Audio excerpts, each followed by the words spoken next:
소리내어 사도신경 하시겠습니다. 전능하사 천지를 만드신 하나님 아버지를 내가 믿사오며 그 외아들 우리 주 예수 그리스도를 믿사오니 이는 성령으로 잉태하사 동정녀 마리아에게 낳으시고 본디오 빌라도에게 고난을 받으사 십자가에 못 박혀 죽으시고 장사한 지 사흘 만에 죽은 자 가운데서 다시 살아나시며 하늘에 오르사 전능하신 하나님 우편에 앉아 계시다가 저리로서 산자와 죽은 자를 심판하러 오시리라. 성령을 믿사오며 거룩한 공회와 성도가 서로 교통하는 것과 죄를 사하여 주시는 것과 몸이 다시 사는 것과 영원히 사는 것을 믿사옵나이다. 아멘.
하나님 아버지 감사합니다.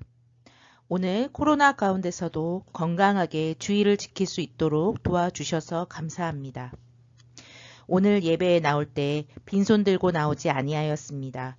정성껏 준비한 우리 주일학교 어린이들을 축복하여 주시고 또한 부모님들께도 축복하여 주시옵소서. 그리하여 더욱더 주님께 감사함으로 예물을 준비할 줄 아는 어린이들이 될 수 있도록 도와주세요. 예수님의 이름으로 기도합니다. 아멘.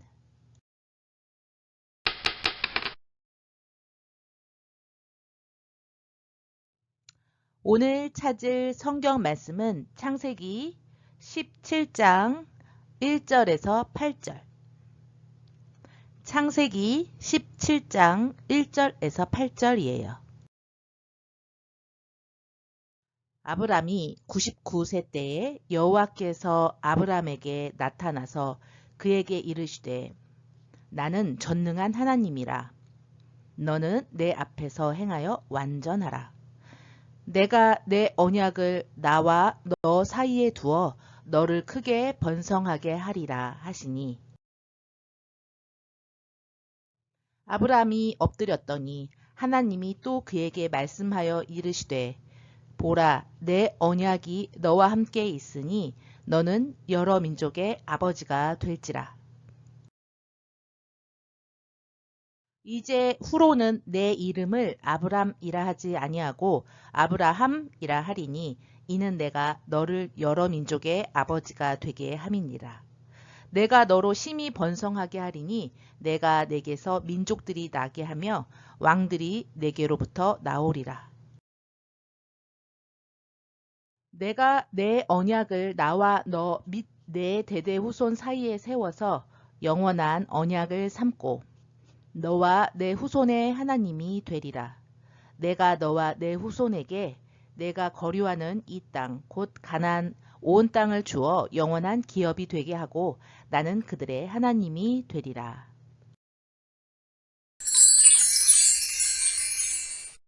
오늘 들을 성경 말씀은 아브라함과 이삭이에요. 기도하고 말씀 듣겠습니다. 하나님 아버지 감사합니다. 저희들 건강하게 일주일 동안 잘 지켜주시고 이날 잊지 아니하고 주님의 날 거룩히 지키기 위해서 예배드릴 수 있도록 도와주신 것을 감사합니다. 이 시간 저희 다른 생각하지 아니하고 하나님 말씀 잘 들을 수 있도록 듣는 귀를 허락해 주세요. 예수님의 이름으로 기도합니다. 아멘. 우리 지난 시간에 배웠던 사람들을 기억해 볼까요? 지난 시간에 배웠던 사람들 중엔 아브람이라는 사람이 있었고요. 그의 조카 롯이 있었지요. 그들은 하나님께서 축복해 주셔서 가축이 아주 많아져 헤어져 살게 되었어요. 그리고 하나님께서 아브람과 그의 아내 사라에게 많은 자손을 주시겠다고 약속한 것도 배웠어요. 자, 그 후로 시간이 많이 흘렀어요. 그림에서 보는 것 같이 아브라함과 사라는 아주 몹시 나이가 들었어요. 사라는 더 이상 기다릴 수가 없었어요. 기다리다 지친 사라는 아브람에게 말했어요. 하나님께서 당신에게 아들을 주겠다고 약속하셨어요. 당신은 아버지가 될 거예요. 하지만 나더러 어머니가 될 거라 약속하신 건 아닌 것 같아요. 나는 이미 너무 늙었어요. 더 이상 아이를 낳을 수 없다고요. 그러니 당신이 다른 여자와 결혼하는 것이 좋겠어요. 내 여종 하갈과 결혼하는 것은 어때요? 하갈은 아직 젊으니 분명 당신에게 아들을 낳아줄 거예요. 그럼 우리 아들인 것처럼 키우면 되잖아요. 그 말을 들은 아브람은 바보 같은 일을 했어요. 아브라함은 사라의 말대로 하갈과 결혼을 했던 거죠. 아브라함은 이제 부인이 2명이 되었어요. 게다가 아브라함은 이렇게 하는 것을 하나님께 좋아하실 일일지 여쭤보지 않았어요. 여쭤보았더라면 하나님께서는 분명히 그렇게 하지 말라고 말씀하셨을 텐데 말이에요. 아브라함은 하나님께 물어보지도 않고 사라의 말을 들었어요. 그 일 때문에 앞으로 슬픈 일이 일어날 거예요. 아브라함과 결혼한 후 얼마 지나지 않아 사라의 여종 하갈은 자기가 임신했다는 사실을 알게 되었어요. 하갈은 얼마나 자랑스러웠는지 몰랐어요. 그래서 하갈은 부자 아브라함의 아내가 되고 아브라함의 아기를 낳을 테니까 그때부터 주인 사라를 무시했어요. 자기가 여전히 사라의 여종이라는 것을 잊어버린 거예요. 그건 하갈이 잘못 생각한 거죠. 사라는 이런 하갈에게 많이 화가 났어요. 그래서 하갈을 괴롭혔어요. 이렇게 한 사라도 역시 잘못한 거지만 아브람은 이 일에 대해 아무 말도 하지 않았어요. 결국 더 슬픈 일이 생기게 되었어요. 어느 날 하갈은 도저히 견딜 수가 없어 집을 나갔어요. 예전에 살았던 고향으로 돌아갈 작정이었죠. 하갈이 살던 고향까지 가려면 사막을 지나가야 하는데 집도 없고 나무도 없는 그런 사막을 혼자 지나가야 되는 거예요. 하갈은 아브라함의 집을 떠나 사막을 걸어가고 있었어요. 아브라함과 결혼하고 아기를 임신했을 때만 해도 하갈은 참 기뻤지만 지금 너무 불행하다는 생각이 들었어요. 사막을 걷다 지친 하갈이 샘 곁에 앉아 잠시 쉬고 있을 때 하나님의 음성이 들렸어요. 사라의 여종 하갈아, 여기서 무엇을 하고 있느냐? 하갈이 대답했어요. 저는 저의 주인 사라님을 피해 도망가고 있습니다. 사라, 주인님은 저를 너무 괴롭혀요. 도저히 견딜 수가 없었어요. 다시 집으로 돌아가거라. 하나님께서 하갈에게 말씀하셨어요. 너는 사라의 종이다. 내 주인 사라에게 순종하라. 너는 아들을 얻게 될 것이다. 그 아들의 이름을 이스마엘이라고 불러라. 내가 너와 내 아들을 돌봐주겠다. 겁내지 말아라. 하갈은 다시 아브람과 사라에게 돌아갔어요. 그리고 얼마 후 아기를 낳았는데 아들이었어요. 하갈은 그 아기에게 이스마엘이라는 이름을 붙여주었어요. 하나님께서 그렇게 이름을 지어주셨으니까요. 드디어 아브람에게 아들이 생긴 거죠. 하지만 사라에게서 태어난 아들이 아니었어요. 그러니까 하나님께서 약속하신 아들도 아니지요.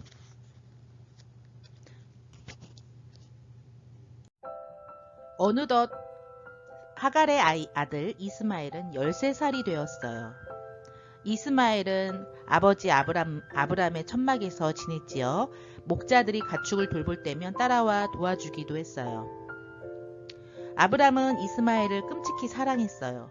이스마엘이 태어나기 전까지 아브람의 천막 안은 조용했지만 이젠 제잘제잘 이스마엘의 말소리가 끊이지 않았어요.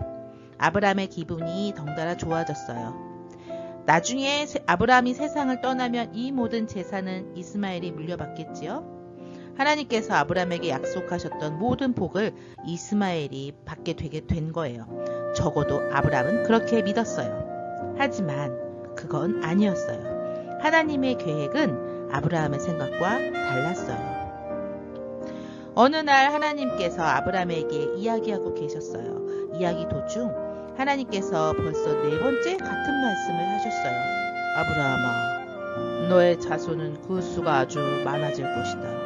너의 자손 중엔 왕들도 많이 태어날 것이다. 가나안에 있는 이 모든 나라가 너의 자손들의 땅이 될 것이다. 그리고 너의 아내 사라는 아들을 낳게 될 것이다. 아브라함이 대답했어요. 주님, 제 자손이라면 제 아들 이스마엘을 말씀하시는 것이에요? 사라와 저는 너무 늙었습니다. 이제 아이를 낳을 수 없다는 걸 아시잖아요. 그렇지 않다. 하나님께서 말씀하셨어요. 내가 말하는 너의 아들은 이스마엘이 아니다. 물론 이스마엘도 내가 잘 보살펴 줄 것이다. 1년 후에 내가 사라에게 아들을 줄 것이다. 하나님께서 사라와 나처럼 늙은 사람에게 아기를 주신다고? 아브라함이 생각했어요. 하나님께서 그렇게 말씀하시면 분명히 이루어질 거야. 그런 생각을 하며 아브라함은 기뻐서 웃음을 지었어요. 며칠이 지나고 아브라함이 자기 천막 입구에 앉아 있을 때였어요. 점심을 먹을 시간이었죠. 매우 더웠어요. 하지만 아브라함은 천막은 나무 그늘에 있어 시원했지요. 아브라함 눈에 저 멀리 세 사람이 걸어오는 것이 보였어요. 그중 한 명은 아주 신분이 높은 사람 같았어요. 도대체 저 사람들은 어디로 가는 것일까요? 그리고 왜 이렇게 더운 시간에 여행을 하는 걸까요? 아브라함은 얼른 세 사람 쪽으로 마중을 나가서 말했지요.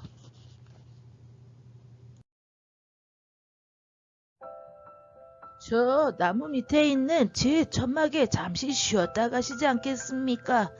제가 여러분을 위해 먹을 것과 마실 것을 준비하지요. 조금 있다 바깥이 좀 시원해지면 그때 다시 길을 떠나는 것이 어떻겠습니까? 좋소, 그렇게 하지요. 세 사람이 대답했어요. 그리고 나무 밑에 아브라함의 천막 곁에 와서 앉았어요. 아브라함은 사라에게 가서 말했어요. 얼른 빵을 구우시오. 우리 집에 아주 귀한 손님 3분이 오셨소. 사라에게 말을 마친 아브라함은 가축들이 있는 곳으로 갔어요. 가축 중에서 어린 송아지 한 마리를 골라 하인들에게 그 송아지를 잡으라고 했어요. 송아지 고기를 아주 맛있게 요리해 손님들에게 대접하려고 말이에요. 사라는 막 구워낸 빵과 함께 버터와 우유를 차려내왔죠.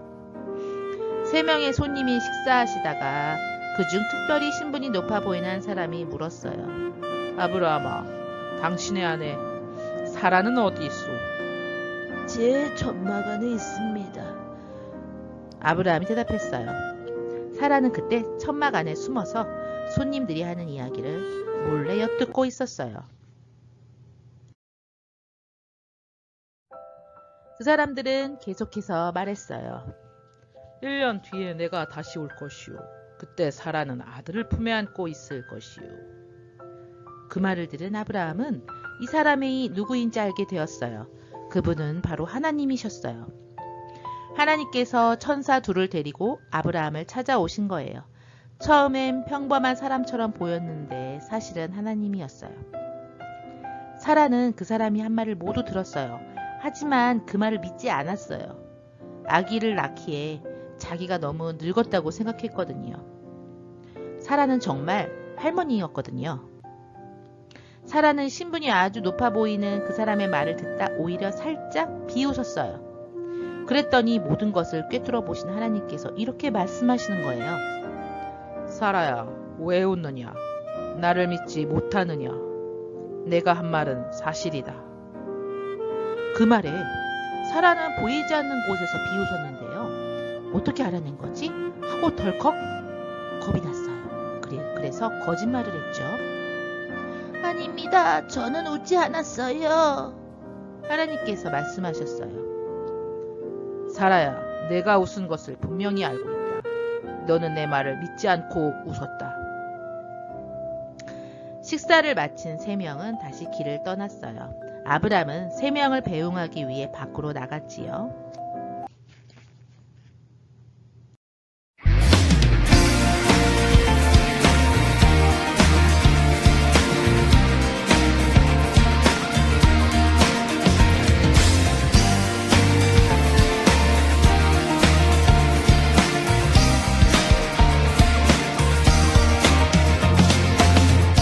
주의 가르침을 기뻐하며 날마다 기도하는 나의 삶에 기적의 은혜가 일어나리라.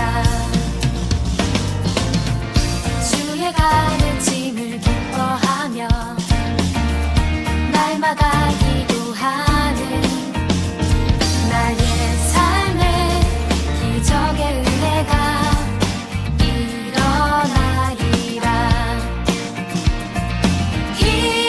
일어나리라. 주의 복음 나를 덮을 때 이전의 나의 삶 새롭게 변하리. 주의 복음 나를 붙들 때 이전의 나의 삶 돌아가지 않으리라.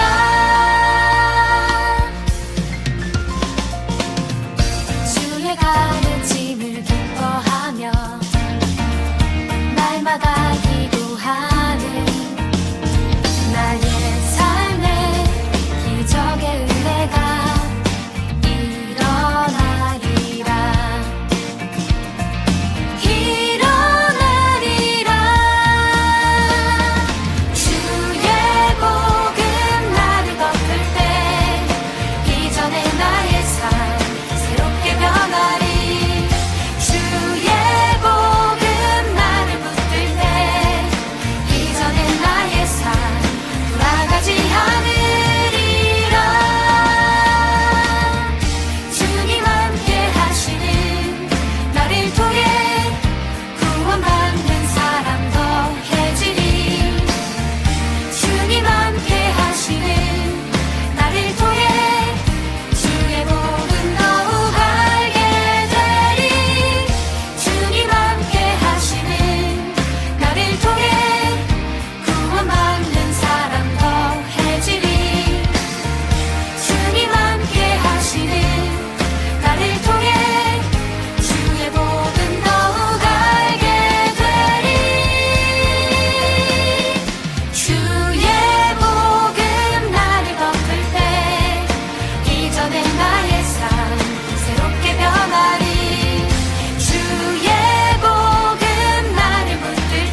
하늘에 계신 우리 아버지여, 이름이 거룩히 여김을 받으시오며 나라가 임하시오며 뜻이 하늘에서 이루어진 것 같이 땅에서도 이루어지이다.